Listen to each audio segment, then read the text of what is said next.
Commissioner here. ఏంటి ఏ police station లోనూ ఫోన్లు ఎత్తడం లేదా? ఏమయ్యారు వీళ్ళంతా?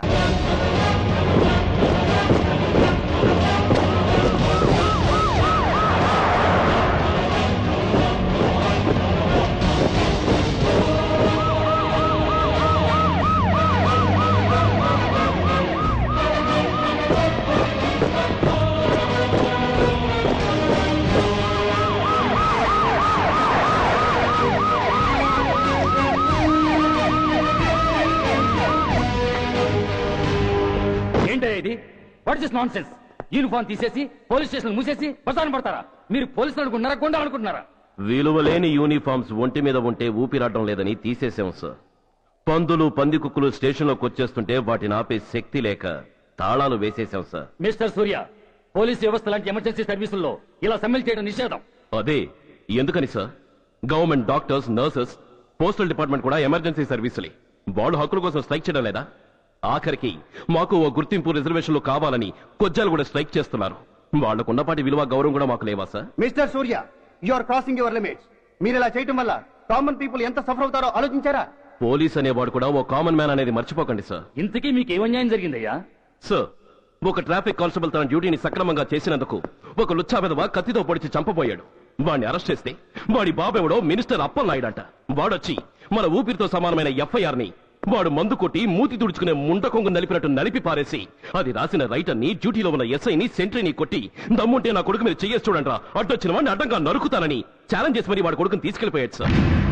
ఇలా ప్రతి అడ్డమైన వాడు వచ్చి దౌర్జన్యంగా ఖైదీల్ని తీసుకుపోతుంటే ఇంకెందుకు సార్ మాకు ఈ వాచ్మ్యాన్ ఉద్యోగాలు? బ్లాక్ లో టికెట్ అమ్ముకునే వాడిని లాకప్ లో పెడితే మున్సిపల్ చైర్మన్ ఫోన్, ఓ రౌడీ విధవను అరెస్ట్ చేస్తే ఎమ్మెల్యే ఫోన్, ఓ రేపిస్ట్ అరెస్ట్ చేస్తే మినిస్టర్ ఫోన్. అందరికీ రూల్స్ అండ్ రెగ్యులేషన్స్ ఉంటాయి, కానీ మా పోలీస్ వాళ్ళకి మాత్రం రూలింగ్ లో ఉన్న వాడి మాట వినడం ఒక్కటే రూల్. కాదని ఎదురు తిరిగితే సస్పెన్షన్లు లేదా ట్రాన్స్ఫర్లు. కాకి బట్టలు వాళ్ళ ఇంటి కర్టెన్స్ అనుకునే ఇలాంటి మినిస్టర్స్ ని గుడ్డలోడు తీసి నడి రోడ్డు మీద నడిపించాలి sir. Control your self mister Surya. Control చేసుకోవడానికి ఇది ఆవేశం కాదు సార్, ఆవేదన. ఒక పొలిటీషియన్ కారిడోర్ తీయడానికి పోలీస్ కావాలి. వాడు చేసిన తప్పుడు పని వల్ల కడుపు మండిన అన్నల బుల్లెట్ల గట్టుగా పోలీస్ కావాలి. ఆఖరికి వాళ్ళ పెళ్లాల బ్యూటీ పార్లర్కి వెళుతుంటే తోడుగా పోలీస్ కావాలి. ఇలాగే కంటిన్యూ అయితే పోలీస్ అనేవాడు పొలిటీషియన్స్ పెంచుకునే వింత జంతువు అనుకుంటారు సార్ ప్రజలు. సార్, ఈ దేశంలో హిందువులకో న్యాయం, ముస్లింలకో న్యాయం, సిక్కులకో న్యాయం ఉన్నట్టే పొలిటీషియన్స్ కో న్యాయం, రౌడీలకో న్యాయం, పబ్లిక్ కో న్యాయం ఉండేలా రూల్ ఒకటి తీసుకురండి సార్. లేకపోతే మా డ్యూటీ ఏంటో మేమేం చేయాలో మాకే అర్థం కావడం లేదు. రాజకీయం, రౌడీజం షేకెన్స్ ఇచ్చుకుని మమ్మల్ని దద్దమలు చేస్తున్నాయి. మీరేమో రూల్స్ రెగ్యులేషన్స్ అంటూ మా నోళ్లు చేతులు కట్టేస్తున్నారు. అందుకే ఏ రాజకీయ నాయకుడు లా అండ్ ఆర్డర్ లో జోక్యం చేసుకోకూడదని ఈ నిరసన. అంతేకాదు, చట్టాన్ని అవమానించి పోలీసుల్ని కొట్టివెళ్లిన మినిస్టర్ తన కొడుకుని తనే స్వయంగా తీసుకొచ్చి మాకు అప్పగించాలి. మా వాళ్ళని కొట్టినందుకు అతను మా అందరికి క్షమాపణ చెప్పాలి. అతను మంత్రి అయ్యా? తప్పు చేసింది మంత్రైనా మంత్రసానైనా ఒక్కటే సార్. అయితే మీ నిర్ణయంలో మార్పు లేదా? Sorry sir. సారీయా? నేనెందుకు చెప్పాలి సారీ? అయినా అంత టెన్షన్ పడతారు ఎందుకు? 2 రోజులు కడుపులు మారితే వాళ్ళే దిగొస్తారు. వాళ్ళ పరిస్థితి చూస్తే అలా లేదండి, చాలా పట్టుదలగా ఉన్నారు. మరీ అంత నెత్తికెక్కితే వాళ్ళని పీకి పారేసి కాస్త ఒడ్డు పొడుగున్న వాళ్ళని వేసుకుంటాం, అంతేగా?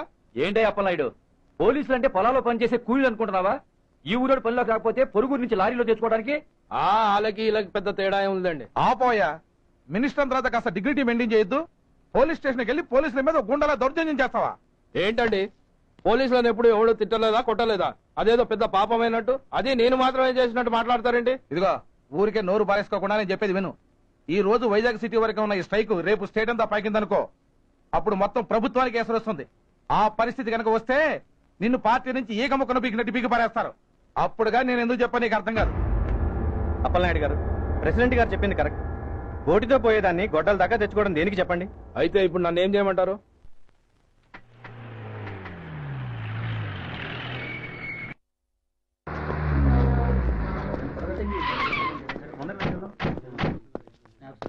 హలో, మా ఈ నిరసన పబ్లిసిటీ కోసం కాదు, మా ప్రాబ్లం సాల్వ్ చేసుకోవడం కోసమని మీకు ముందే చెప్పాను. మళ్ళీ ఎందుకు వచ్చారు? మినిస్టర్ గారు రమ్మంటే రాకుండా ఎలా ఉండగలం సార్? మినిస్టరా? ఏ మినిస్టర్? అప్పలనాయుడు గారా సార్? అరుగో అప్పలనాయుడు గారు వచ్చేసారు, పదండి.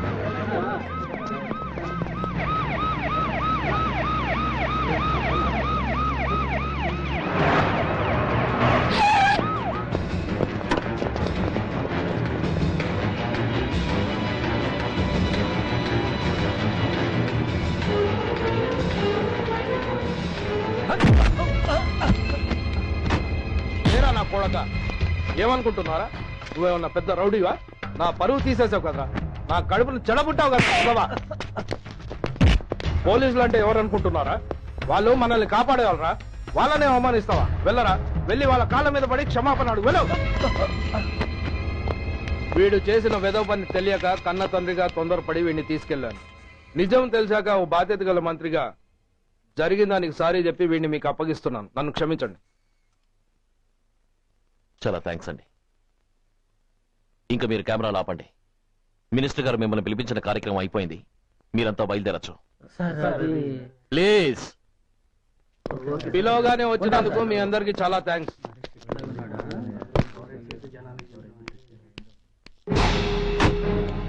ఏంటయ్యా ఇది? ఎందుకు డోర్ మూసావు? సెక్యూరిటీ, అలా చూస్తూ నిలబడతా అండి. ఏంటయ్యా ఇది? మీరు చెప్పింది చేశానుగా, నా కొడుకుని మీకు అప్పగించాను, మీ అందరికి సారీ చెప్పాను. ఇంకా ఏంటి? చేసిన ప్రతి తప్పుకి సారీ అంటమే శిక్ష అయితే లా బుక్లన్నీ పాకెట్లో పెట్టుకునే డైరీ సైజుకి పడిపోతాయి. ఇంతకీ ఏంటయ్యా నువ్వు అనేది? మీరు మా వాళ్ళకిచ్చినవి తీసుకెళ్లిపోండి. ఒకళ్ళిచ్చిన ఉంచుకోవడం మాకు అలవాట్లేదు. నేనేమిచ్చాను? మరి అంత మతిమరుపు అయితే ఎలా సార్? ఏంటిది? మీరు మా ఎస్ఐకి చెప్పుతో ఇచ్చారు. అతని తరఫున నేను మీకు షూతో ఇస్తున్నాను.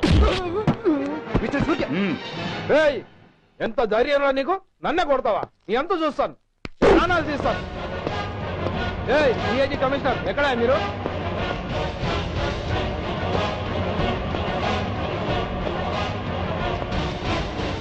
ఇది మా రైటర్కి ఇచ్చింది, ఇది మా సెంట్రీకి ఇచ్చింది. ఇక ఒకటే ఒకటి మిగిలి. ఇంకోట ఏంటది? ఈ ఎఫ్ఐఆర్ నిన్ను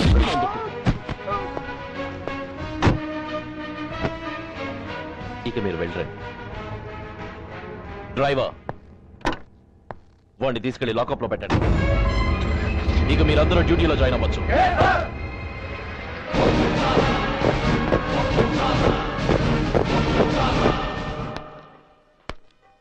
హలో, ఎక్స్క్యూజ్ మీ. స్మోక్ చేస్తూ డ్రైవింగ్ చేయటం అపాయకరం. Sorry sir. స్మోక్ చేస్తూ వాకింగ్ చేయటం సురక్షితం.